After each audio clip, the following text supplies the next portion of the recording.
I am often asked, Knux, is there an end to returning? For a very long time, I struggled with this question. Sometimes it's hard to imagine a point at which one would feel home again. There's always a little bit Arcadia with me. Though people say time heals all wounds, time can't reset the changes made to me. For fuck's sake, they literally changed my body. So, life is a constant struggle. On some days it's easier, and on others it's harder. But, and that's the important point, it is still life. There's still joy to be felt. There are still people caring about you and me. As I came back, I feared returning to the door which I passed every morning before.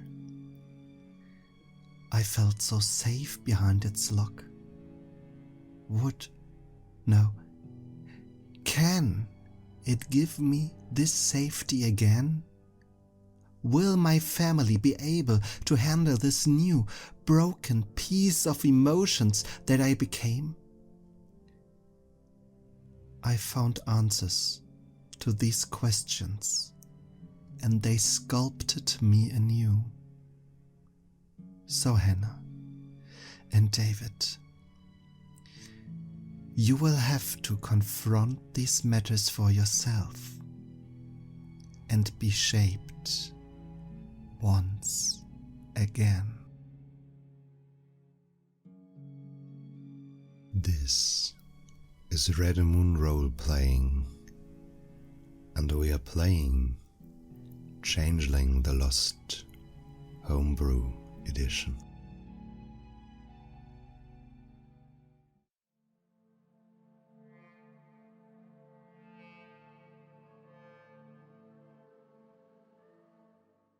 I frown and say the poem aloud, and I look to Hannah and say,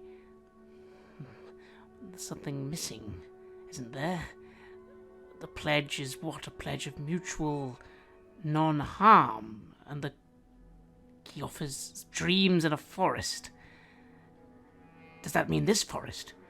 Wait, does that mean maybe this forest, and I gesture to the Spreepark, is considered Lord Eske's? Maybe, Hannah, the contract was made with Lord Esk, and maybe it's because it means he can see this park whenever he wishes. It is offered to him, if you will, and maybe that's why he can find us and the people here so easily. Yes, but if Lord Esk got the forest, what did Father get? I don't get it. Mutual non-harm? But why would Father care about not being harmed? Against what? Against who? Well, that's what the pledge is. I think if we destroy the tree, it might help. Destroy it? How? Yes. I don't know. Fire? Or can you, you're quite strong. Can you, maybe with some tools? Fire. Yes, fire. I step back a little and go, only problem is, how do we make a good fire? But what if we will be harmed? The pact or the contract was for no harm, and if we destroy a tree, maybe we destroy us? Well, I mean, we're already in harm. Clearly it doesn't mean us. Surely not, because Lord Esk has tortured us and ruined our lives. That counts as harm, doesn't it? And he was going to do so many things to us when he tried to take me in the dream. Oh, I don't know. I suppose we could tell the others first. Maybe we need... We need to find what contract is about. Yes, before we can destroy it. I don't want to go back to hunt. I don't want to be the hunted anymore, and I will stop it if I can, but I don't want to be destroyed. So you're suggesting now we go home? I sort of smile. Talk to father? But will he talk to us? I don't think so. He already... He gave us away, didn't he? Well, yes. Well, maybe he won't have a choice. All right, you're right. I suppose the time has come to go home. Or talk to Bob and Knax. Yes? Well, we could do that first. They can tell. Maybe they know something. They've been here long. Yes, all right. This concerns them. Let's wait for them first, and then we'll go home and see what we can find. I back away from the tree and turn to walk towards the popcorn hovel again. Keep looking over my shoulder to see if I can see anyone. Knax, Bob, or even the wolf.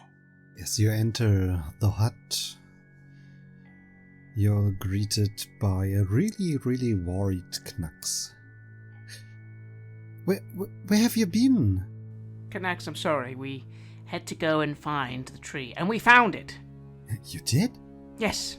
Oh, this delightful news, but didn't you say there was a hunt on the coming? Well, yes, but we had to act quickly. Remember, the tree is the reason the hunts come. And we now know the pledge that was made. This is good news, I think. And I quickly intone to Knax. The pledge is one little sapling out of 3. One mighty tree is every tree. Mother is daughter and father is son. Your family and mine are one. No harm shall befall either of us. From bastard souls treasonous, I shall pledge my dreams to you, and a forest for your view. And we believe, if that makes sense, at least in one part, that maybe the one known as Lord Esk, is the one who holds the contract. And if this forest is part of that contract, this place, that is why he always can see and always hunt you when you try and leave. Maybe. Holy fucks. Oh, this is terrible. And... oh, you have to understand, to give us some form of protection, we founded a community at this place. We bound ourselves to the park, and by extension of the pledge of Lord Esk and ours, they might got entangled with each other, and so that's how he finds us. Yes, but you see, Knax, maybe if we don't know all the answers just yet. We think we might need to try and go to our home. But in the meantime, surely if we could destroy the tree, I think the tree might be the linchpin of the agreement. And you know, if a linchpin is broken, that can sometimes void the contract. Yes. Yes, we often use physical objects to lessen the drain of a pledge to us. And this, since if it was a mortal who made the pledge, this would be a good way to have him still running alive without the word, the magics of the Fae are taking over. But maybe we should wait a little longer before we do anything drastic. I don't know, Yeah, especially what do you make of one little sapling out of 3? I don't know. Does that mean there are 2 more trees? I think it's me, David, and other. Who is other, David? We tried to contact him too, but he doesn't seem to have received the message. Or did you meet him? No, we haven't. I haven't seen him. Maybe our courier was intercepted before she could reach him. But this way you got the message, I fear. Okay, next steps. We have to solve this riddle and by proxy getting rid of the pledge. Yes? So you have to find the mortal party who was involved into the pledge. Well, if it's father, we need to speak to him. But if we only need me and David, we are still here. But I guess we are only collateral, not pledge makers. I hope this for you, because breaking the pledge will have consequences. My life already had plenty consequence. And you don't want to get any more of them, trust me. There's hells of punishment waiting for us. I have been hunted for as long as I remember. I do not wish to go back to the hunt. I will stop that at all costs. You understand, yes? I do. I understand very well. When is safe to go? Don't know. Since I guess he can see us anyways. Every time is as good as now. I can go see if I can find father. I will not talk to father, but I can find him. This would be really good. We actually tried to get into contact with your family before, but we didn't make any good experiences with this. It was like they found us really fast. Really, really fast. And as far as I can deduct from this little poem, that might be the reason. One question. Yes. This contract, how work? Is it if father dies, or if tree dies, will me and brother die as well? That's hard to guess. Usually we declare what the sanctions will be, but there's an option to not do this, which will hand over the decision to fate. And fate is a harsh mistress. I can tell you this. So, as far as I'm concerned, everything could happen. But it will hurt. I am not scared of pain.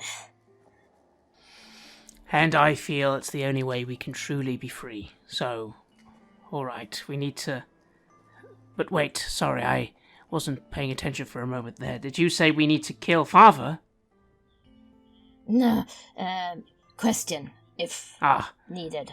No. I will go find father. Not speak to, just find. Well, I shall come with you, sister. We're both gonna go. I can track. Yes. You can listen. Yes. Yes. If you don't want to meet him in person, you could do the same you did last night with David. Yes. Dream step. Yes. I could dream step. Find him. Maybe even talk to him then. How do you know where he's dreaming? Like, again, I'm concerned. I don't even remember much about Father. Never mind, is he even still alive? Maybe. Probably. I think you have to be really close to somebody to go the way you used last night. There's a more difficult and dangerous one to travel the hedge, because it is connected to dream. And there you could find your father too. But I would advise against it if you're not a seasoned hedgewalker. Well, the hunt find us if we do. Possibly. There are many ways to travel in the hedge, to find your way. But it's just as easy to get lost and get trapped over there. We've made our way through the hedge before. We could do it again. If we were careful and we were quick. If you go with me, brother, I will. Yes, together. Besides, it might even help. Maybe you can tell us what this means, Canax, but I've been feeling very tired. More and more tired every time we do something. I don't remember feeling like this before. Yes, we call it glamour. It's hard to describe. It's a form of emotional energy, of potential. We can take it from mortals when they're having strong feelings. We call this harvesting. Wait, mortals? Aren't we mortals? Yes, you can die, but I guess you didn't have the chance to look into a mirror, did you? No. I have not, no. That's the part I don't really like. Okay. Usually Simon takes the steps with you, but he isn't around, so I will do. Okay, so... You did experience something very unique, which made you very unique. And you will notice that you are different from the persons you knew before. We will? What do you mean? I feel a little concerned. I hadn't really thought about it.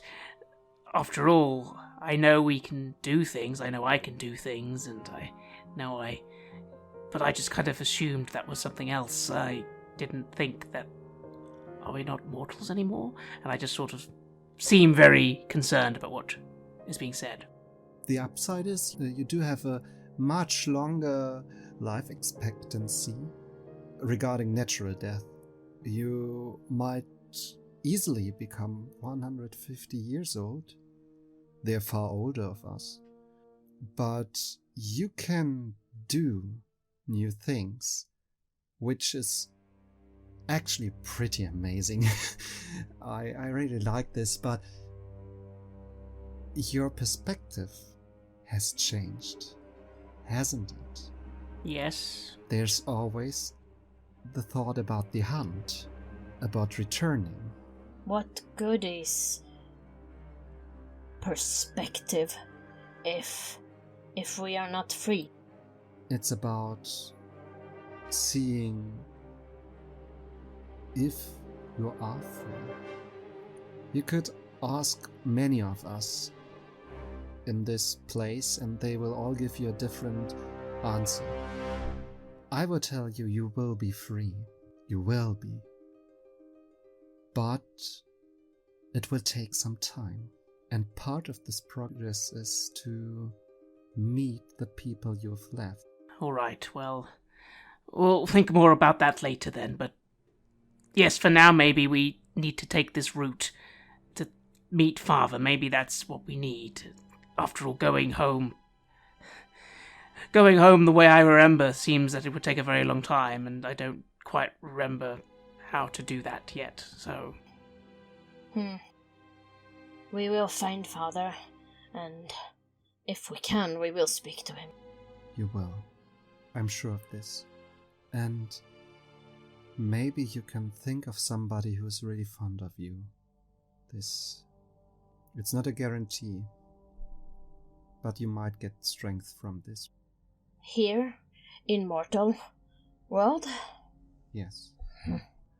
There's the danger that they won't understand you, but I'm sure a person of good heart will see how beautiful you are. They will see your human face. We are hidden by a mask, everything Fey-like is. You will actually look a little bit dirty, but human. Alright. So, we need to think about people who care about us. And then what else do we do to find this route through the hedge? Don't get distracted. Don't follow the lights. Stay close to ironwork things like housings and streets and stuff like this.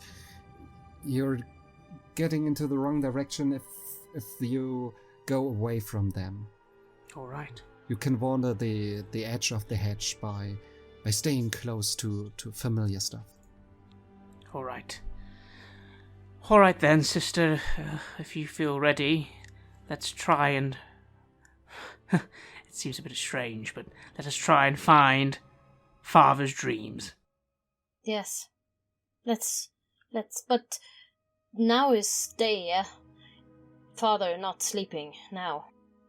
He might be, depending on which part of the world he's in. I shrug. I think he's really close. Not more than an hour away. And again, you see me just sort of wrinkle my brow in impatience, and I go, alright, yes, fine, we need to wait more. Wait till nightfall. Alright, fine. If you want to, I can prepare some breakfast for you.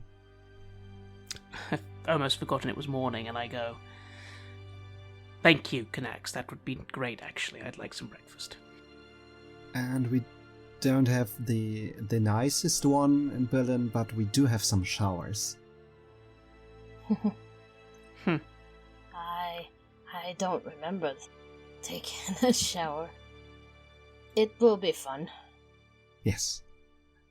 And she's preparing some towels for you, leading you to the showers, and disappearing to making some breakfast, as it seems there's no hunt this morning. And I await breakfast, and if nothing else occurs, we'll just be impatiently waiting, to be honest. It's not that I want to be impatient, but for some reason it just feels everything was so much quicker before. All this waiting doesn't feel right with me. Right now, it would be only 1.5 hours of walking time. You could reach your district and visit different places.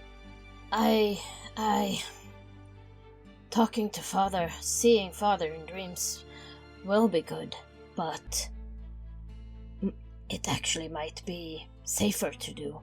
But I still think we should go and see what we can see. Alright. Yes. Let's do it. And I'm still hesitant. Ironically, going to Father in the Hedge seemed familiar. but going home seems unpleasant. I'm worried. I think about the dream, but I kind of bottle it down and go, yes, let's go, sister, let's walk. I smile, and once again I reach my hand towards you. I take your hand. So you walk the long, straight road between the trees of the Plenterwald to Berlin Treptow, which is the district in which you lived. There are some pretty nice houses on the outskirts, many of them with gardens. Your family lived in a large building with like 4 to 5 floors, door next door. But your children moved out eventually, and there are some different places you can walk to. Do you want to go to the home of your parents, or the places one of you lived? I turn to my brother. I have nothing but father and mother. You have something, yes? Yes, I do. I want to go there. I want to go to my home. Where is it? I start walking the streets, looking at the street names. I remember so much of it now. And yet, everything feels so cold. So very cold. Now we're really far away from the Spreepark. Like, this is truly a world of iron now. Yes, with all the cars and buses. It's early in the morning and all the people have to go to work.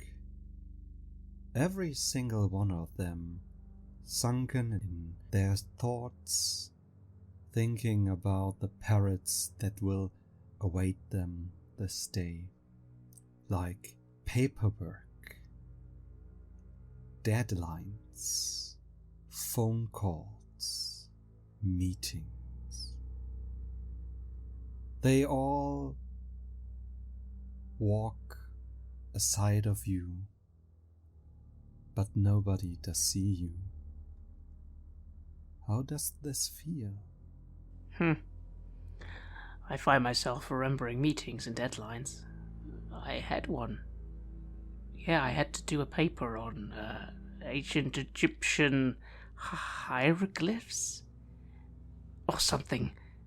That was the last article I had to write. I remember. Yes, I looked into all that sort of thing, didn't I? I was a journalist of some kind. Yes. It feels so mundane now. Meaningless.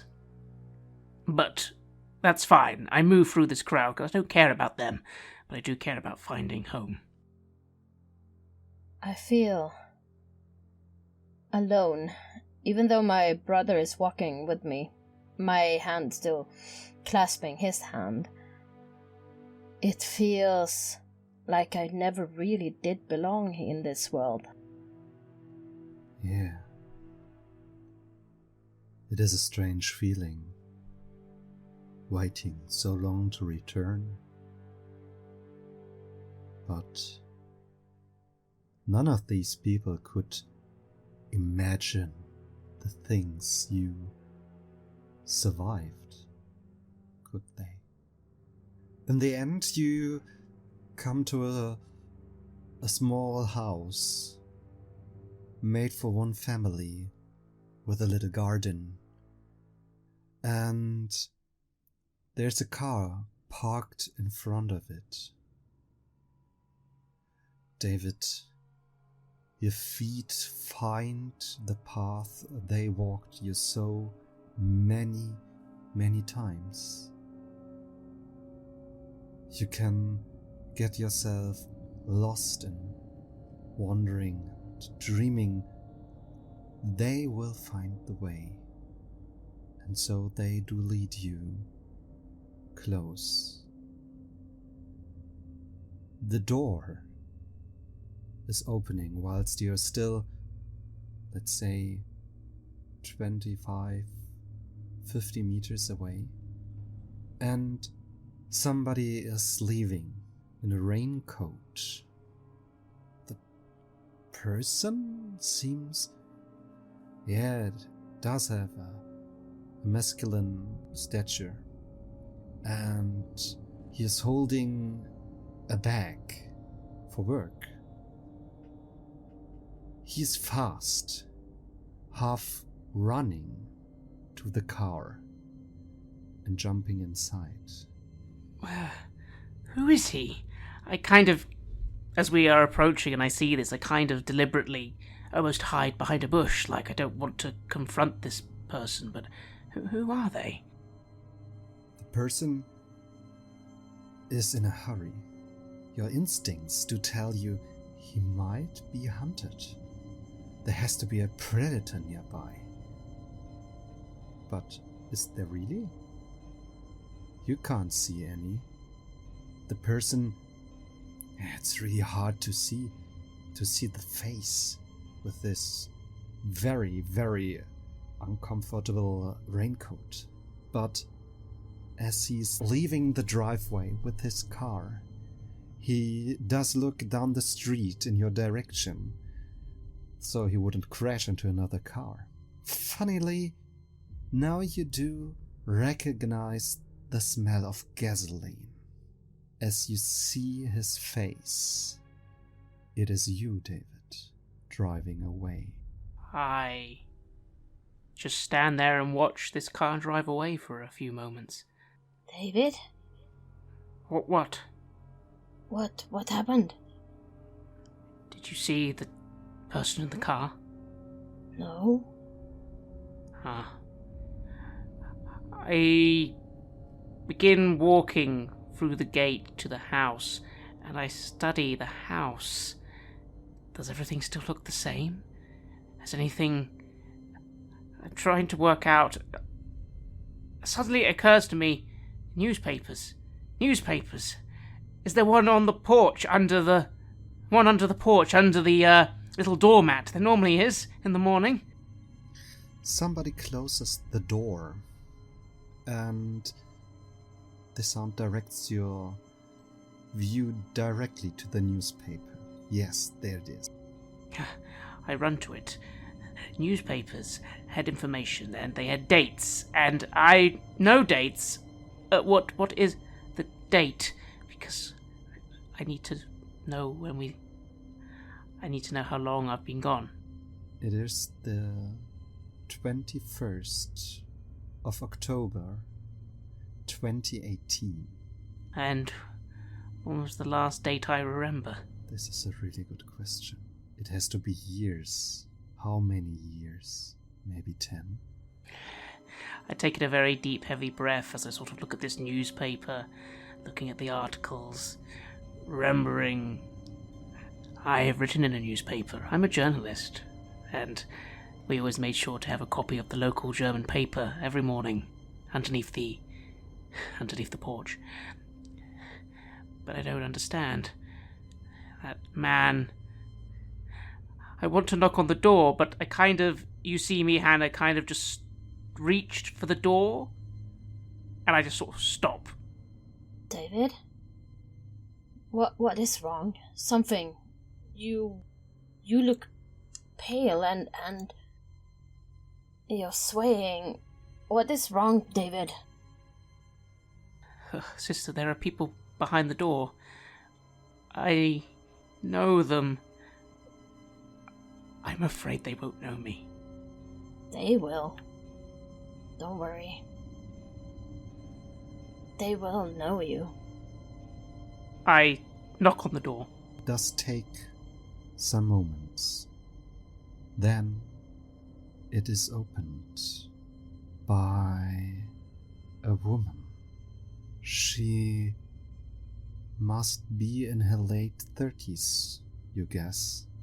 Time wasn't too friendly to her face. There is something around her eyes which expresses sorrow and worries.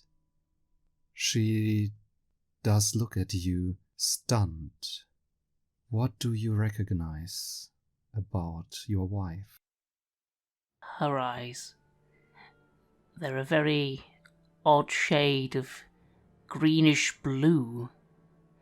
And even though there are some wrinkles and some greying hairs, her eyes are the same. I remember her eyes. It's my wife. It's Deborah. And I say, hello. She is mouthing words without any sound. What? I look concerned at this reaction, and I take a step back and I say, what's wrong? Where's the car? What? Didn't you just leave for work? I look behind me. I look at her. I say,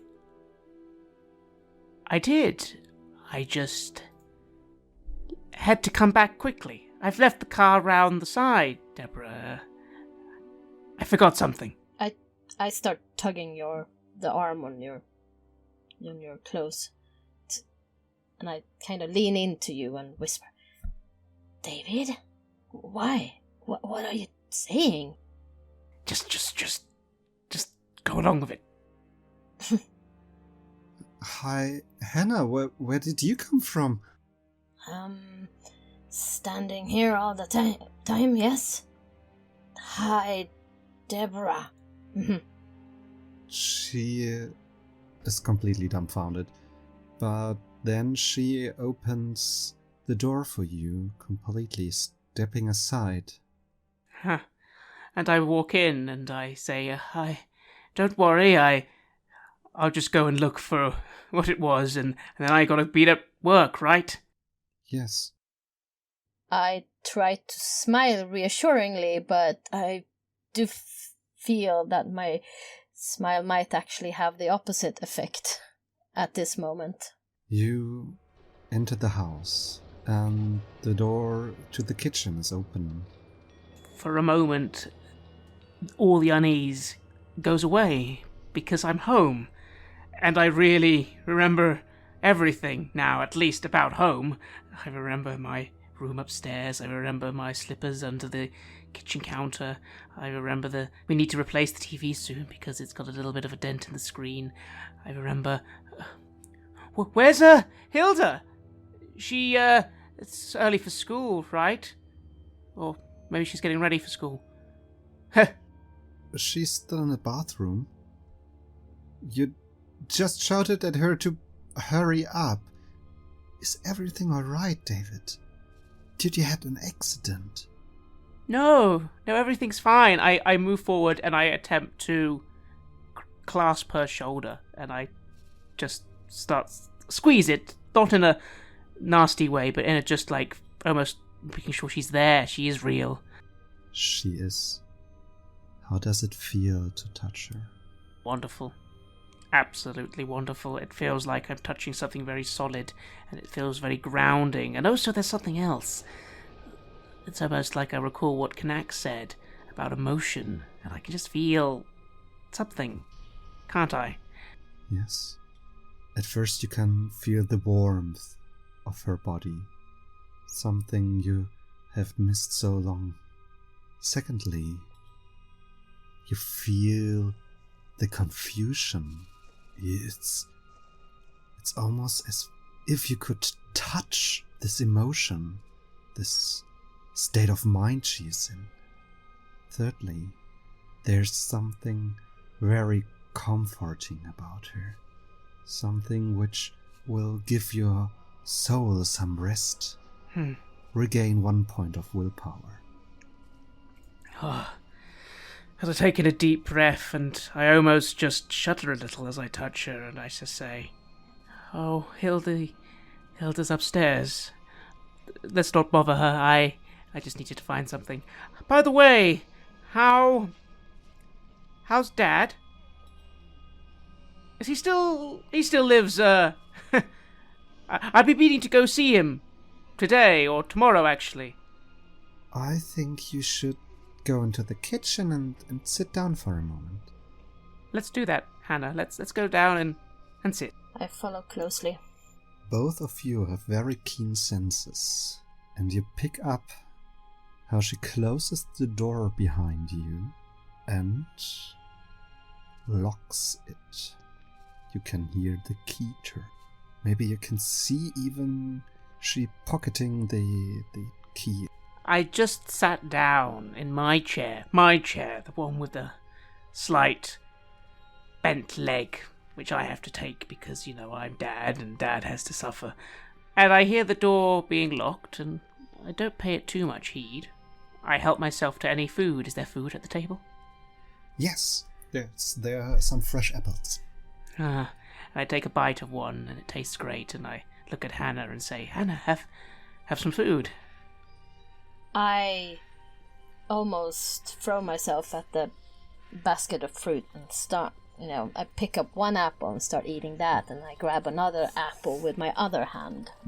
My slightly longer than usual fingernails digging into the succulent meat of the apple. Deborah enters the room, immediately starts cooking water for tea. She opens a drawer and takes out some spoons to accompany the cups. I try to whisper to David, but there are probably little chunks of apple flying out of my mouth as I... see, I told you she would recognize you. Well, of course she does, Hannah. She's my wife. Oh, I know, Deb. I'm sorry, I know this is really weird. What can I say? I had a weird feeling, and I just wanted to come back for a few moments. Don't worry, I'll get back to work in a minute. I just want to see Hildy first. Of course. Please roll wits plus composure, both of you. Ooh, 5 successes. 2 successes. David doesn't notice anything, but Hannah does. During her preparations and rustling in the drawer, Deborah fetches a small kitchen knife and hides it under her pullover. Then she turns around and presents you with some tea.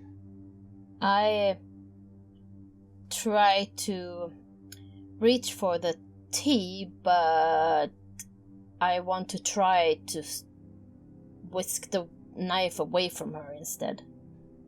Dexterity plus larceny. 1 success. I will roll against this. You try to get the knife, but she moves her arm away. By accident, the move was so quick, it slides out of the clothings and clatters to the kitchen table. I look at David and point upset towards the knife.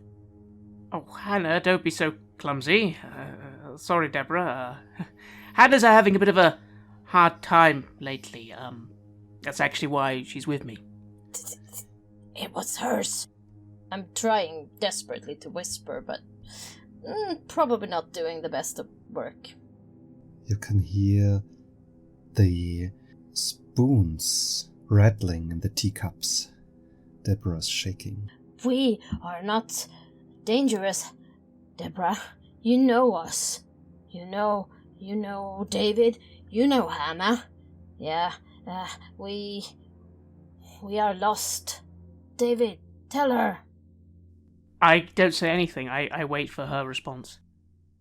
Do I truly know you? Of course you do. It's me, David. Then, dear David, please explain to me, how can you leave the house with a car, come back like 30 seconds later, completely changed, and I don't know. Like, have you looked into a mirror recently? No. Maybe you should. I stand up and go to look in the mirror that we have in the kitchen, and I just look in the mirror. What do you see? I suppose it's tricky, isn't it? Because do I see any of the mask, or do I only see my mantle? Do I only see my true self? You can see both. Well, I suppose immediately I see nothing, because there is nothing. I don't have a face anymore. Just a sort of something where my hair is and my clothing. But then, if I squint, I do see me. I'm me. I'm a man of the right age, although I do look a little pale and a little sunken in the eyes, don't I? Just a little off. And in comparison to your wife, you do look a lot younger. I hadn't thought of that. Fuck. I see that and I go, ah. Maybe you should roll 2 dice. Very well then, I shall roll 2d10. And I get a 1 and a 2 on those. So you can compose yourself. Tell you, yeah, of course you would look younger. She doesn't know the truth, so she can't comprehend it. It's all fine. It's alright. But I do feel a little unnerved, and I say, Deborah, come on, it's me. You know me. Do you remember when we first met? It was at that bar, and you were annoyed because your shoe. You lost the sole of your shoe, remember? And you tripped up into me, and I said, "Whoops. I suppose you need some shoe assistance." And you laughed because it was a really stupid thing to say. You remember that? Of course I do.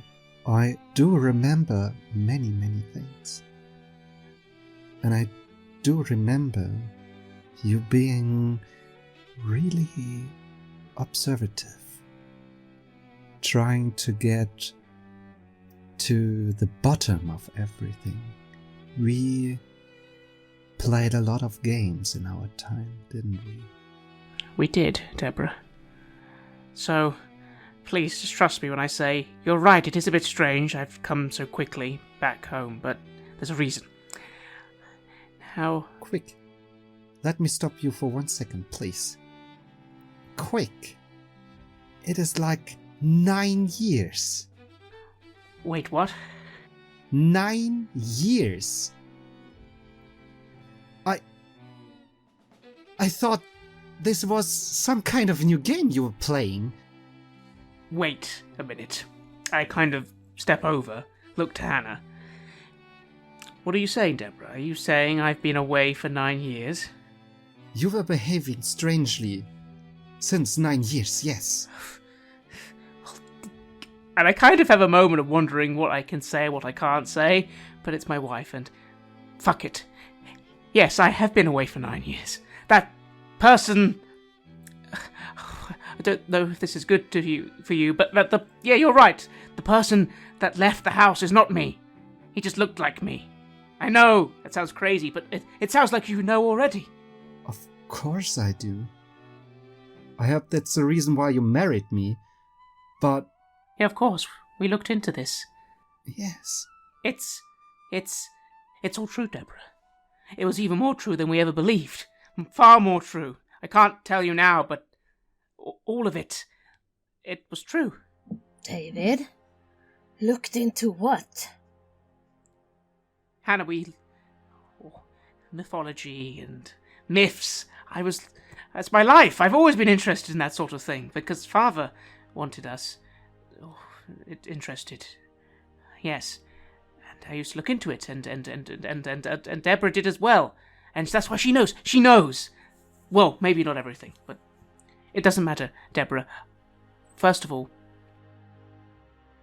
does Hildy know? No. Okay.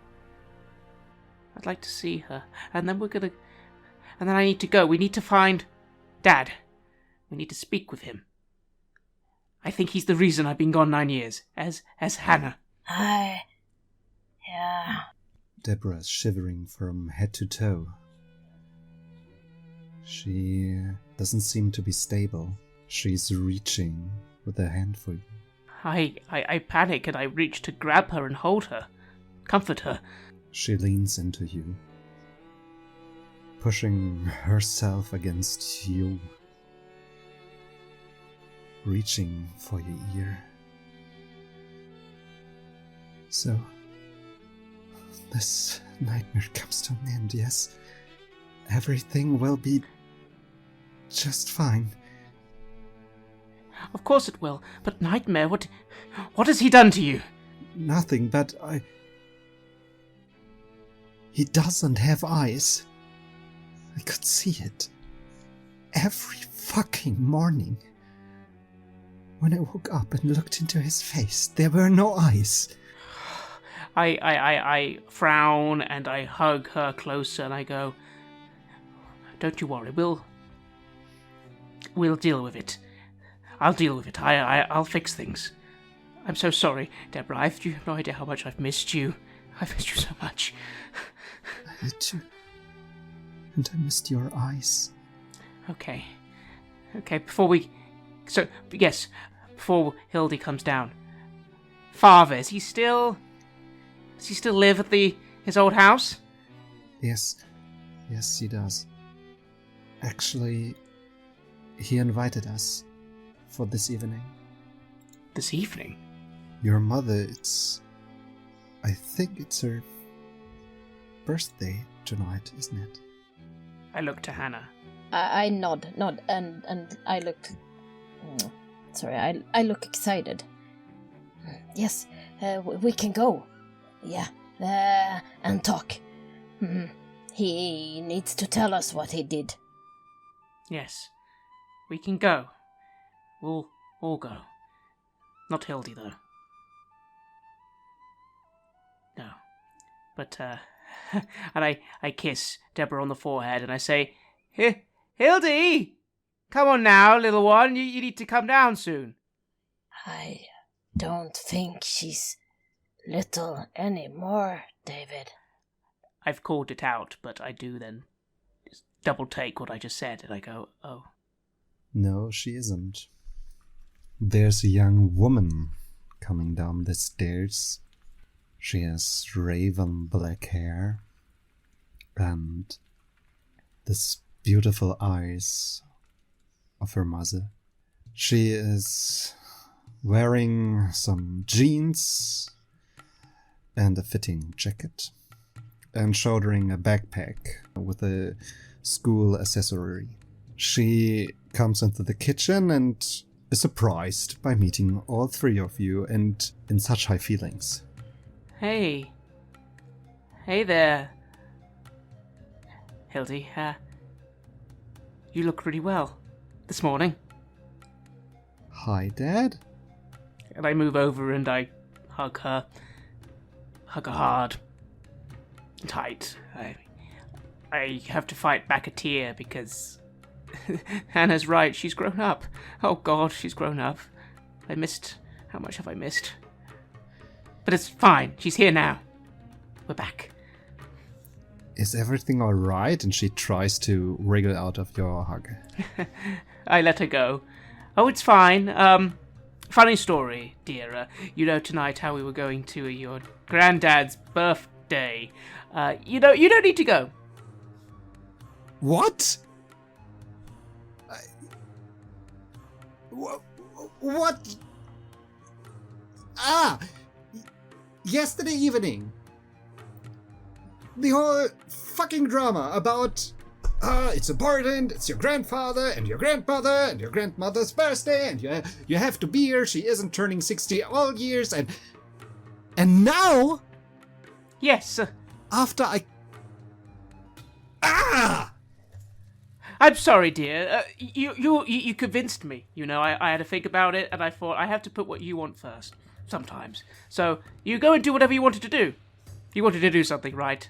Of course you did. You can go do that. Don't you worry. Me and the rest of the family will hold up the thing. It might seem as if I've suddenly become quite calm, but you would know, Hannah. It's almost like I'm very good at fast talking and just quickly speaking quite confidently, even though you can see, like, I'm still very shaken by all this. I just put my hand reassuringly on your arm. Did he got abducted by aliens or something? I remember shouting last night. I look to Deborah and I look to my daughter and I say, well, Hannah, what do you think? Sometimes, Hilda, good night.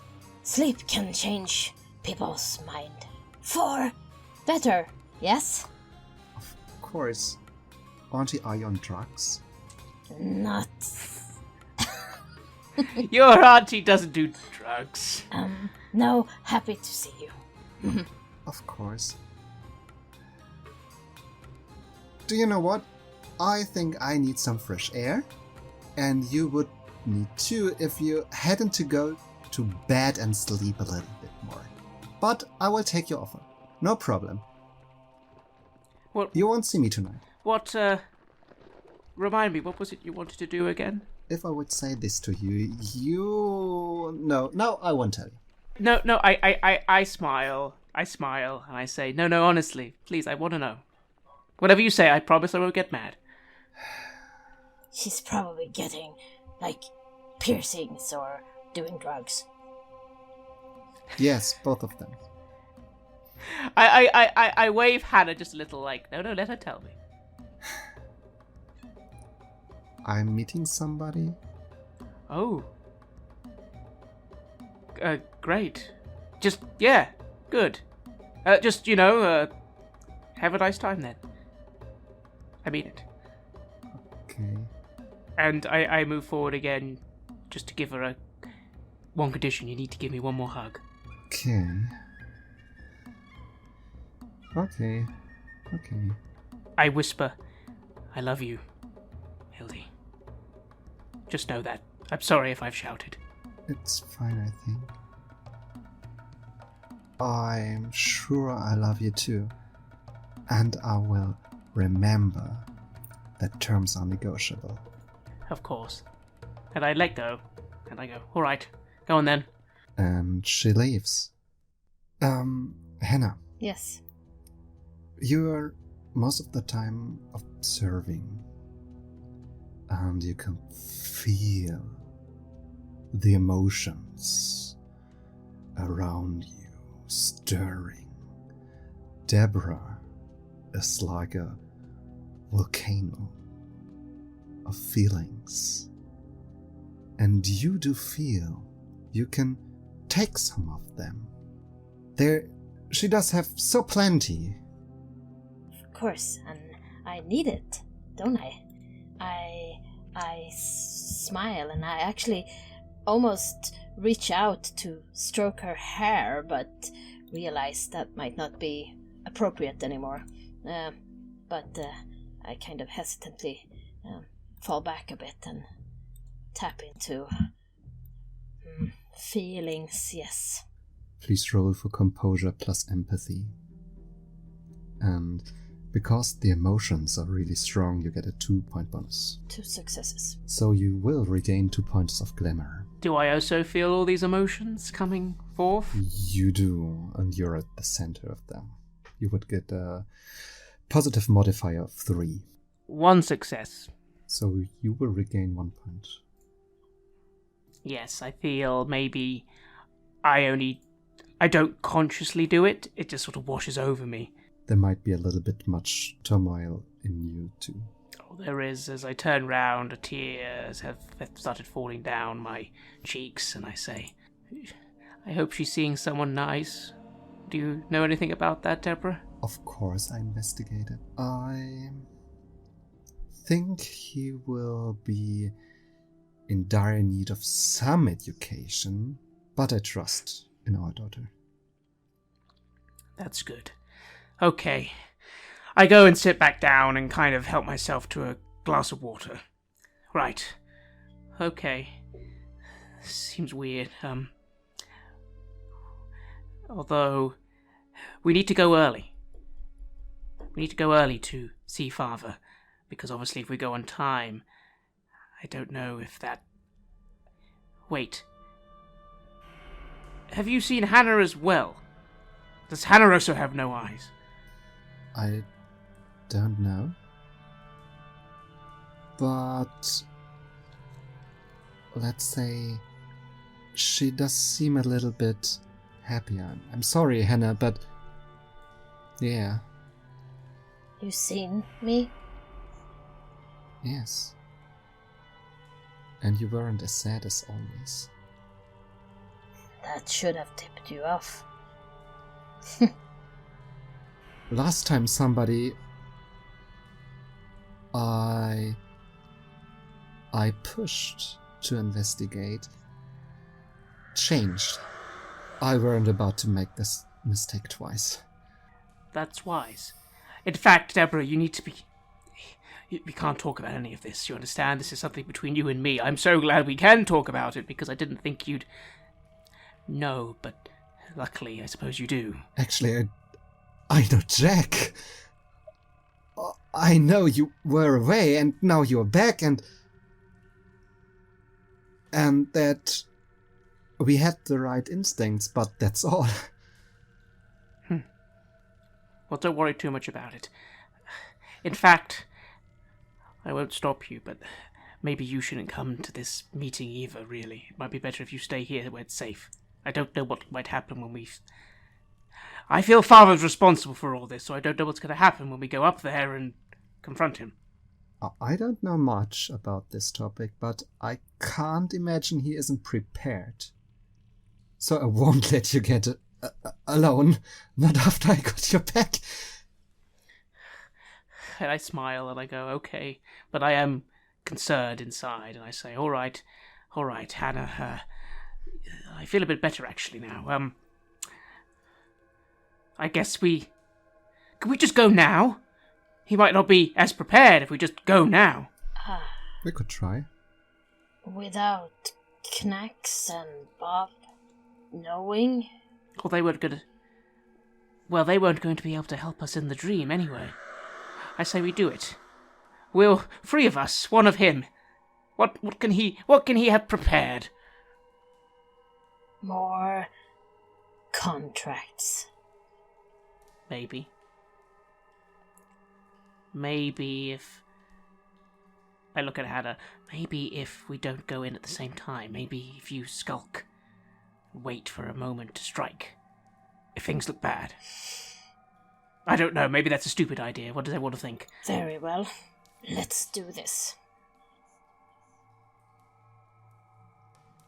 Yes. If things look really bad, we run. We just get out of there. Like he's not going to chase after us. He should be surprised to see us, right? It's not like he's expecting us to suddenly come. Unless Lord Esk has told him to be prepared. He won't have. And I kind of stand up, and I feel quite certain about this. Remember how it works? Lord Esk does not warn people of things. Why would he care? Unless it's something very important to him, and then he'll be concerned about that. He wouldn't be concerned on this level. This is a matter of the world of iron, at least so far, still. What do you say, Deborah? Should we go and pay Father a visit? I think it would be better before your siblings arrive, lack of a better term. Hannah with no eyes. Wait. You two are here. Where is Matthias? We don't know. Brother. Yes, Matthias is our elder brother. I'll be honest, we don't actually know what happened to Matthias. You do remember him and Father parting ways, like complete silence, Cold War. What else do I remember? Yeah, there was a fight, and Matthias, your oldest brother, he left the family. He cut contact with almost all of you. You learned, shortly after his disappearance, he became a father. Twice. Maybe he never went there. Maybe. Deborah, does Matthias have family? Do you still speak with... Do we still speak with him? We're speaking again. Father and him are speaking again. I see. Yes, we should go now. If we wait, it will get complicated. If we go now, we might only encounter Father, and that's all we need. We don't need to meet anyone else at this stage. Okay.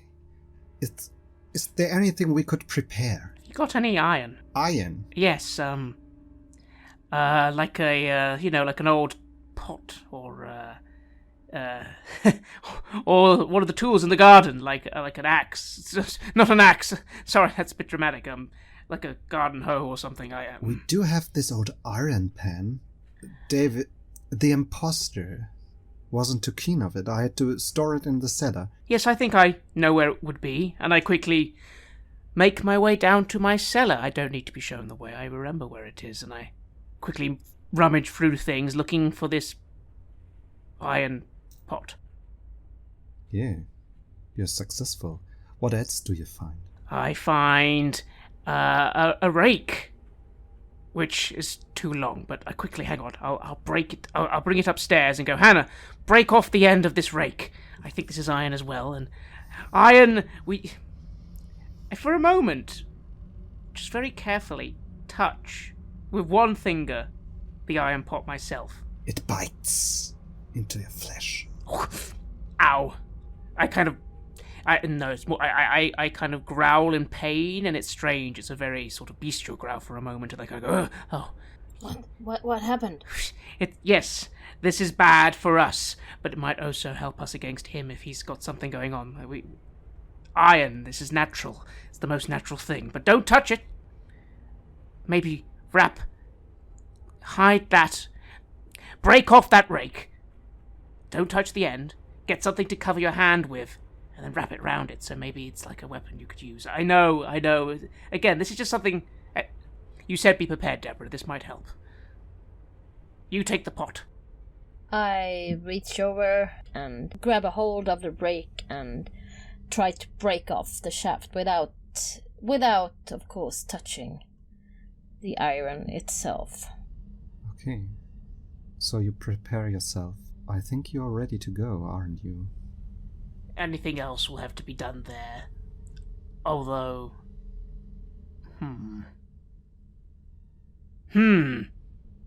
Wait.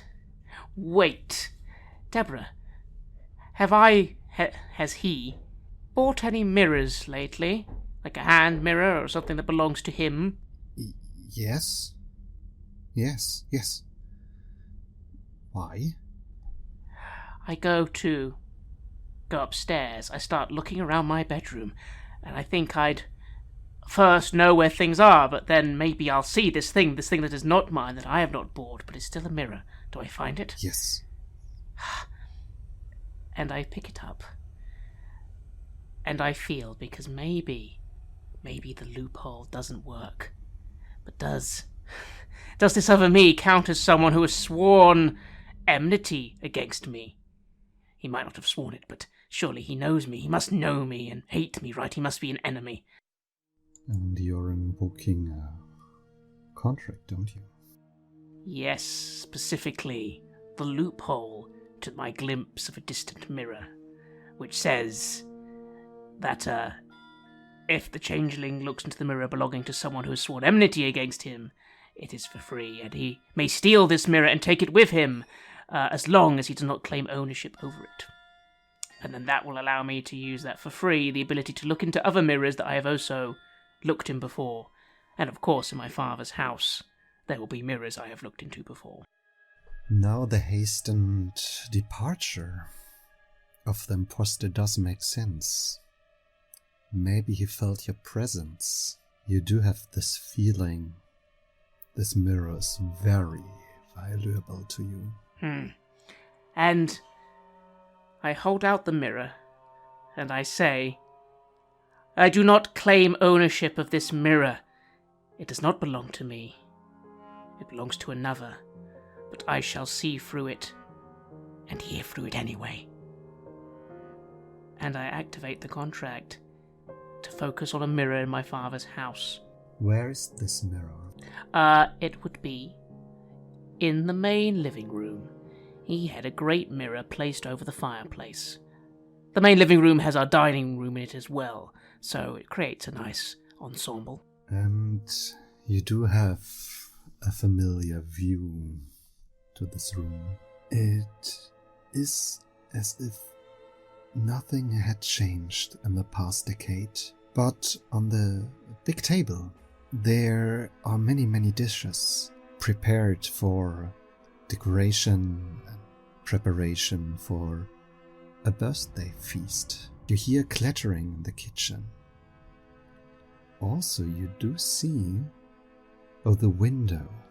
You didn't notice or paid it any mind that there was always dust on the windowsill, but now you can see the fine line and this faint smell of iron in the air.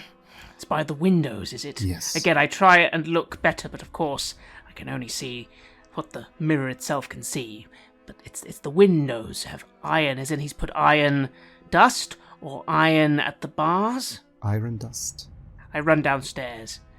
I know I could view, if I'm not careful, I could let him see me through this window, but I have control over it, so I will not do that. But I can show this side to other people. Hannah, look in the mirror. We can see into his living room. But you're right, Deborah, he has iron, he's prepared, he has iron dust on the windows. I guess we can't go through the windows. I don't know if that means they'll be at the door as well. Can't, Deborah go and remove dust? Yes, take a cloth with you, and if it's in the door, you can just do a little dusting, I guess, as you go in. It might look strange, but... It will break your mother's heart if I start tidying up her flat, but of course. Hannah, this could be good. Again, the plan, if you stay outside, as long as we get a window clear, that will give you an entrance. Hopefully the doors aren't so ironed, but maybe, Deborah, if you can cover for me there. This is strange, I know, but good. And I end the reflection for now, but I put it in my pocket. Again, I say, this will never belong to me, but it can be used again, and I will. Okay. Maybe you should... I do have this feeling. Maybe you should have a look outside, David, and see if everything is alright. I look at Hannah, and I do just go to the front windows to have a look. Deborah turns to Hannah, and she whispers to her, I know you're confused. I know there must have something happened to you, to both of you. I think I can cope with this, but I have to know that he is still himself. I think I couldn't take it if... I think where we been, what has been done to us, has changed me and David. But David loves you, loves Hilda, and he and I have longed to get home. I cannot say he is the same, but I can say he is my brother and your husband, and he is home, and that is important, I think. Yes. I waited so long. Okay. And most importantly, I tapped the side of my nose a bit. He has eyes.